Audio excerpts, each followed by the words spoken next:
Well, thank you. I think that, on the surface, those would appear to be valid observations. But, let me begin with the question of whether the reaction has been knee-jerk. I think that, that's not a fair characterization of the effort that has been put in. Of course, not surprisingly, ultimately it's results that people, if you deliver results without effort, you'll be hailed, despite how much effort, if the results don't show, it will look like there's none. But to underscore the point that this is not simply knee-jerk, let me read from the president's budget speech. When the president presented the 2021 budget speech, he said, and I quote, "GDP growth is projected to be negative in the third quarter of this year.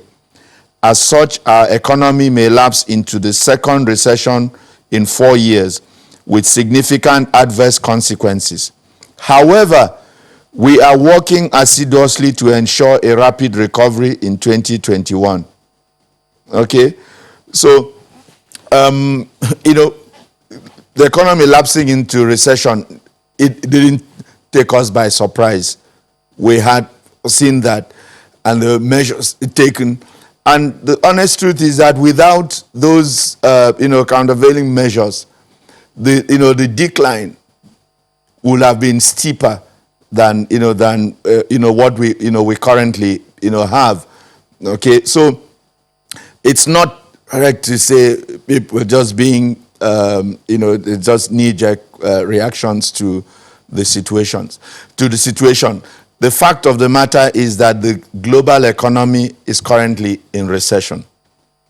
There's hardly any economy in the world that is not currently in recession as a consequence of COVID-19.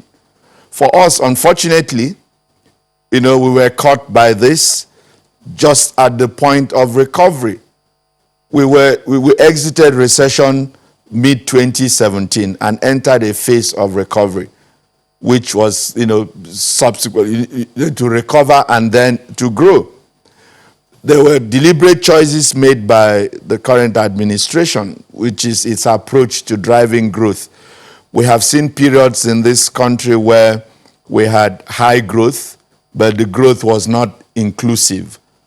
And so, side by side with high economic growth, poverty was also growing.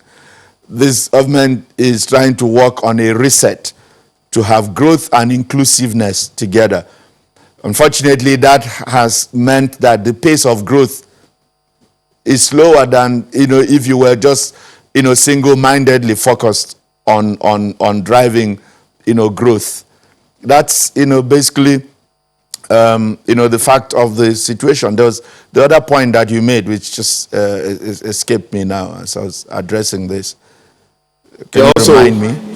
Yeah, he's also talked about the abysmal growth, the fact that over the years, the growth rate has been very, very low. We were down 6 point something. I said... Yeah. Yes, go on. That's what I just spoke to. I said we exited recession and entered a recovery phase. Okay. And so the growth was, picking up. You will note that, quarter on quarter, the growth was picking up. It was low. It was admittedly below population growth. And for as long as that was the case, for the majority of the people, they may not have felt the growth. But I said it was, a policy choice that the government of the day made to drive growth and inclusiveness at the same time, rather than a single-minded pursuit of growth, that you might achieve high growth without, inclusiveness, without carrying everyone along.